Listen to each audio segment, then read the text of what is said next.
วันนี้เราได้รับพระพรที่จะนำเสนอการบรรยายธรรมที่ลึกซึ้งเรื่องหนึ่งชื่อว่าสุรางคมสูตรคำสอน4ข้อที่ชัดเจนและไม่เปลี่ยนแปลงในเรื่องความบริสุทธิ์ละเว้นจากการลักขโมยและกล่าวเท็จตอนที่6ของ7ตอนในระหว่างอาจารย์และลูกศิษย์ให้ไว้ในภาษาอังกฤษเมื่อวันที่23ธันวาคมค.ศ. 2018นิวแลนด์ไต้หวันที่รู้จักกันว่าฟอร์โมซา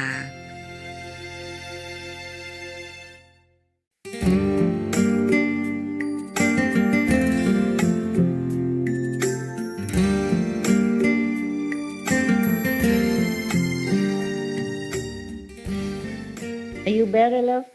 You have the hot pack I gave you? Thank you very much. What's your name? My name is Edwin. Edwin. Yes. Thank you, Edwin. Yes. God bless you. Thank you very much, Master. And take good care of yourself while you are I around will. here because we are not like a hotel. You don't have enough comfort for you. Yes. We never have because too many people. We can never have enough rooms for everyone. Yes, what is it, my love? Hi, Master. Hi. This is the first time I've come to see you. First time I see you. Yes. Fancy that. We're both the same. I've been a Hare Krishna for 15 years. Oh, Hare Krishna to you. Hare Krishna, Master. Yes. And so many things you've said yesterday and today from the sutras that have made me realize I was with the right guru and he's passed on now. What's his name? His great name? Krishna Das Swami. Oh, yeah. Yeah. Loving monk. He was, Master. He made me feel the love of God than any other person I've ever known. Oh, wonderful for you. Thank him. But I'd like to just say two things now. His name is Edwin. My surname is Edwin. Aha. So I just want to say that everything happens for a reason and I can feel his presence right now. Yes. All the points you've made today about the Vedic scriptures, It's the same like your master would say to you. Yeah, it is exactly. I'm sure. And yes. the continuation, but Yes. the love of Master is, there's 4 words my Guru Maharaj always repeated to me. Please forgive me. I'm not trying to bring, No. Why? Matri Deva Baba, worship your mother as if she's Lakshmi Narayan herself. What was that? Matri Deva Baba, like Mataji, but Matri Deva Baba. So worship any female is our mothers. Oh, And we should worship them as if they're God sent by God that way. okay. Pitri Deva Baba, our fathers are sent to us. Love and respect our fathers. But he always used to say the third one was most important, Acharya Deva Baba. The spiritual master and the guru who's sent, they're the only ones who can take us back to God. Yes. Our original mothers and fathers are there. They give us worldly knowledge. They help us. They give us all the things that we need in this world to equip us for this world. But it's only a spiritual master or a guru who can send us back to the spiritual world and connect us back to God. I've watched many of your disciples on different lectures. And just watching the way you chastise them for the love of one disciple, Guru Maharaj always used to say, any spiritual master or guru has to be heavy. Because their relationship with their disciples Strict, you mean, is to yes. get them to go back to God. Yeah. Unconditional love. Yes. Master, I'd just like to say thank you. All I have felt here since I've been here for 2 days is unconditional love. Wonderful.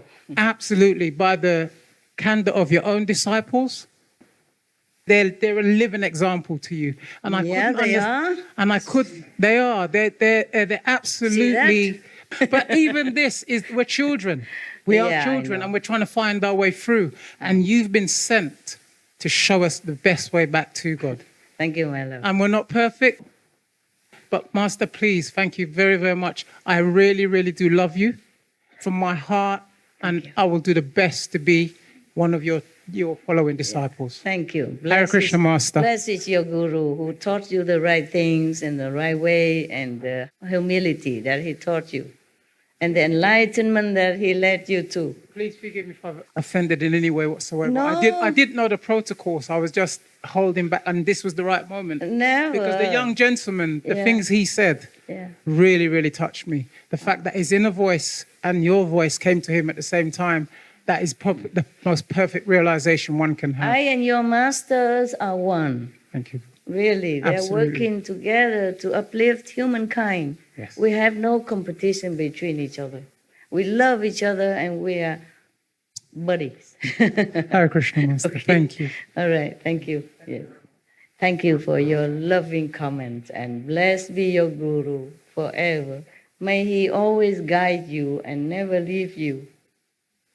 Even though with me, my assistant, may he always be your Guru, the best, and always guide you in perfection.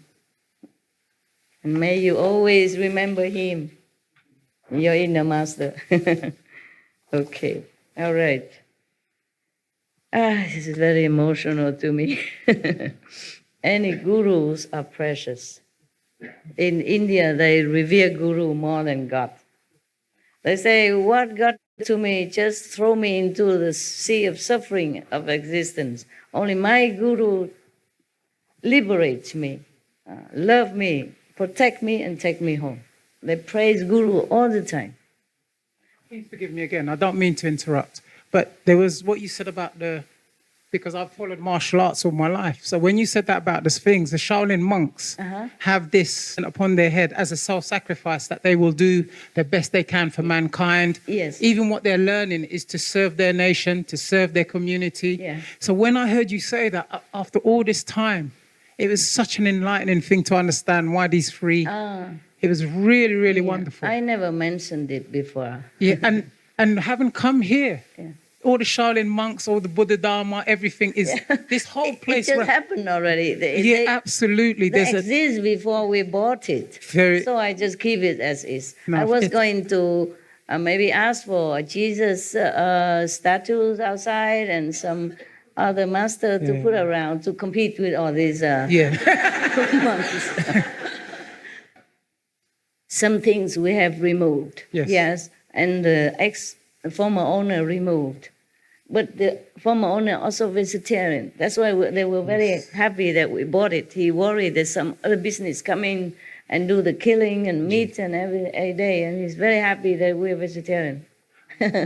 Okay. Just one more thing, and then. Tell me. What you were saying about the grains, what you explained about Buddha, the Buddha saying about the grains. In Krishna consciousness, we keep Ekadashi 2 days a month. Yes. And we fast from grains and beans.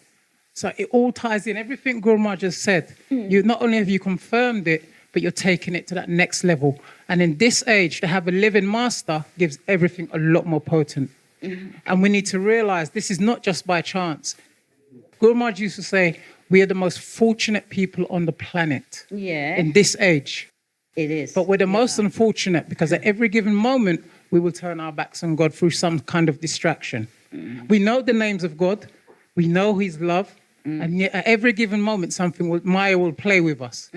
But we are the most, in this age of Kali Yuga, we're the most treasured because every person we meet, we're given God's name or his love in some way. Yes. And your disciples do live to this. You're the first person I hear who talks about the planet or the cosmos or the universe as one. You care so much about all the living beings.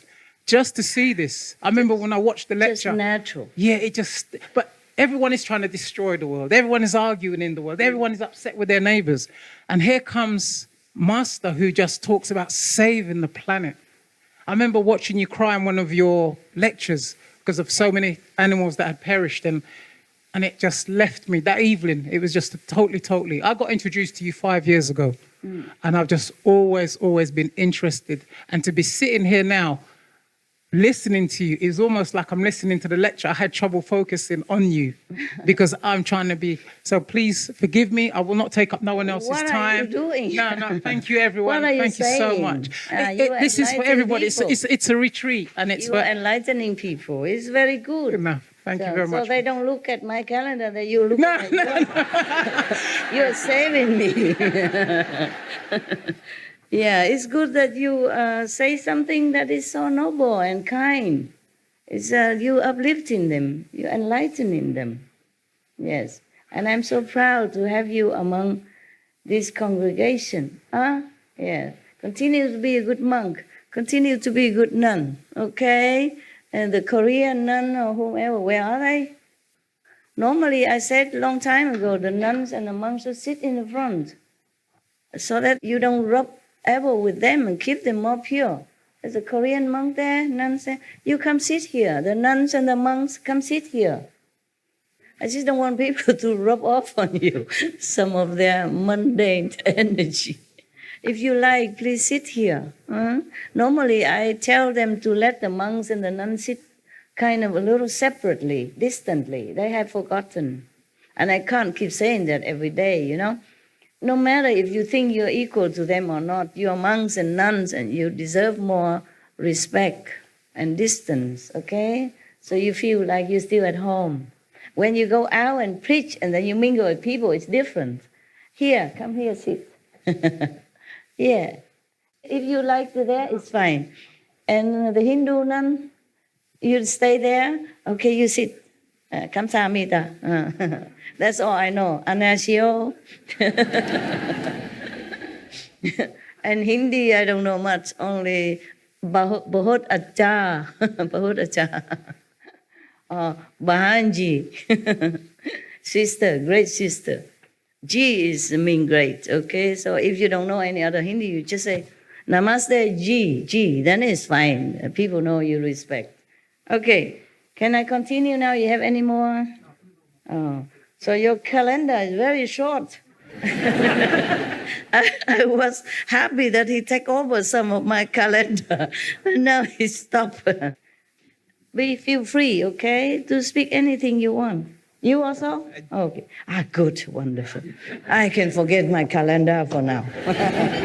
Tell me. One question on the poem that you were talking about that was you were reciting, that you said that you knew she was a Buddha.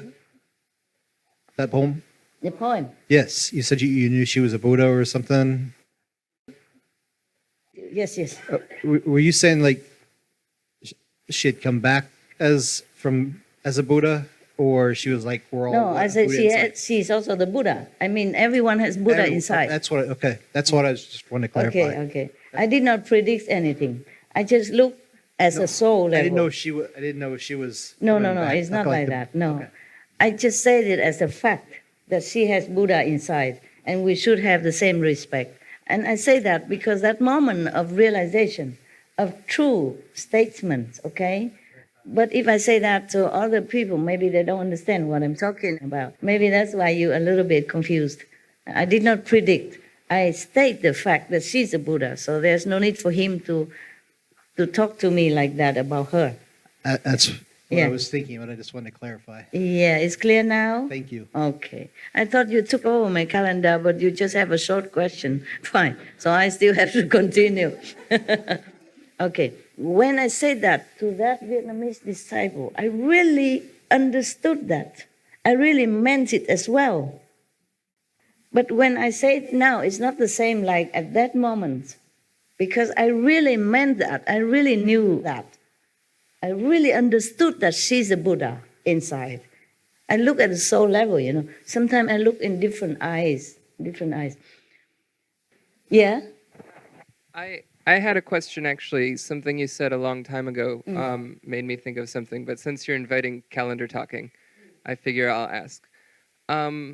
It's about doubt, Master. I wonder about how doubt works in the mind, because it's interesting that sometimes it seems not like my mind is doubting something that it believes. It's like I have two minds, one that believes and one that doubts. Yes. Earlier today, for example, I discovered a tree in our meditating area, and it was like it was a very powerful tree. It kind of called out to me, and I touched it, and it felt like maybe Buddha tree or something like that. And I felt this powerful energy from it, but I doubted it, and I had somebody else come, and I just said, "Hey, touch this tree." And they did, and they smiled for a second, and then after a few seconds, I saw like this tree reaction, and I'm like, "Oh, you feel it too." You too felt it. And I knew that it was true, but then also the other side, the other brain doubted it, and I had another person touch the same tree and watch the same thing on their face a third time, and I know in my heart that this tree is powerful. Still doubt. There's still that voice somewhere in the brain that says, "No," you know, and I don't kill know that voice. How do I kill that voice, Master? Just ignore it. Okay. You're a smart person. You should know which is correct, which is not. I do. Yeah, so then But the listen voice to yourself. still talks to me. Ignore it, okay? Okay. You are a smart person. You know what's right, what's wrong, okay? Okay. No need to doubt when something is real. I told you guys some times ago, last year or something, in one of the lecture, I say in Sihu, I say this tree, that tree, that. Many of them on the 5th level even, at least 3rd level or 4th level. I found one of them. Yes, so they are in the world to bless the world. How else would they be able to give oxygen to us? I say all the trees, some of them very high level. And I point to some of the trees and see what they are 5th level, okay?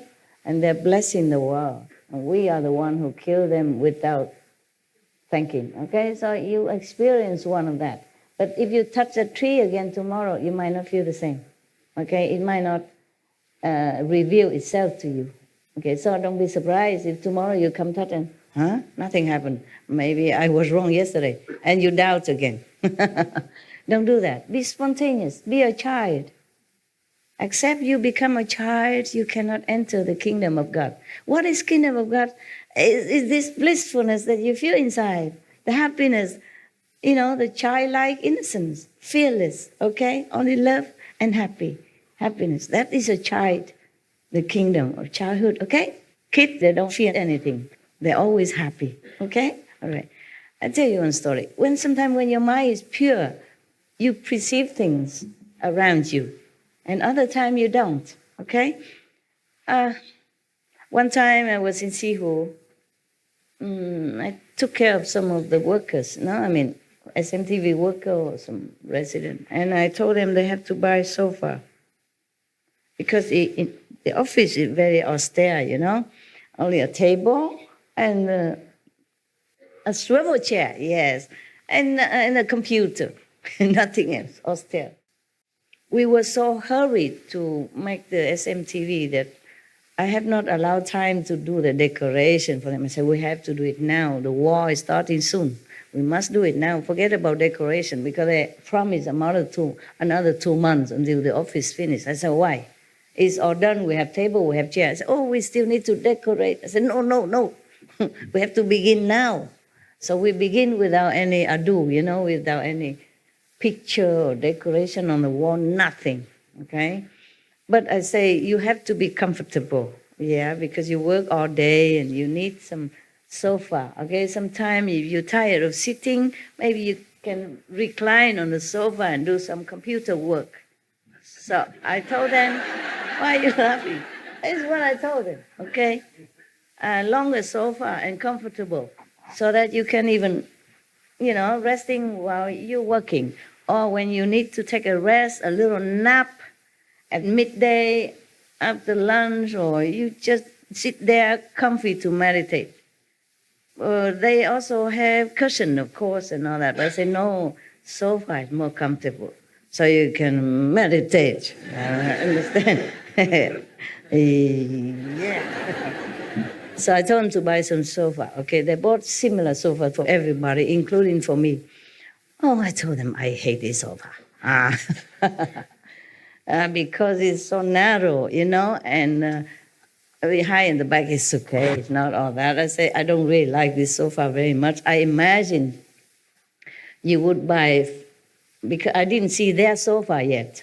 I only knew my sofa. It's a very narrow and a very high in the back, okay? I say, you okay with all this? They say, okay, master, okay, we're okay with our sofa. Very comfortable. So meditation or resting, I say, you can also sit there while you're eating, take a rest from your computer. Yes, put your feet on, or meditate, or eating, relax. So you don't always have to work too hard, all the time. Take a break. Sit on the sofa, lay on it, do whatever. Read a book or whatever. Okay, fine. Listen to music, whatever. Okay. So we bought many sofas. I say buy as many as you can put in your room without crowding it, without uncomfortably crowding it. So they bought many. They bought some for me too. One. And I said, I don't like my sofa. You like yours? Oh, yes, we're very comfortable. We love it. We use it every day. I said, okay then, as long as you like it, it's okay. I don't want to keep changing my sofa again because it's heavy, you know. People have to buy it and bring it in, bring it out. So I said, okay, I accept my sofa, but I don't like it. I'm always very straight like that. Whatever I don't like, I cannot say, oh, I like, or it's okay. I just say, I don't like. And loud and clear, but accepting, okay? I accept things doesn't mean I like it. I like things doesn't mean I have to have it, okay? So it's just like that.